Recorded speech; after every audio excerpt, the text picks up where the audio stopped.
Selamünaleyküm dayımın kurgunma rüyacım yanayımız mı?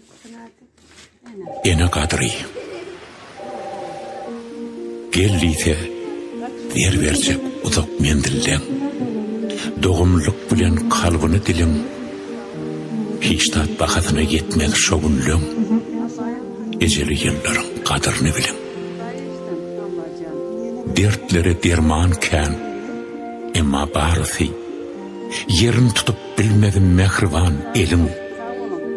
Yetmedin deyseniz ömür manısı eceli yılların kadrini bilin. Bar vakti nasıyla, bar vakti okşa. Son öpsende geçmez topraktan demin. Kemi didetine kalmasın noksan. Eceli yılların kadrini bilin. Eneli yılların kadrini bilin. Demek bir aydın cıgam oyalı, aňara bir zat aýdyp beraýyn. Aydın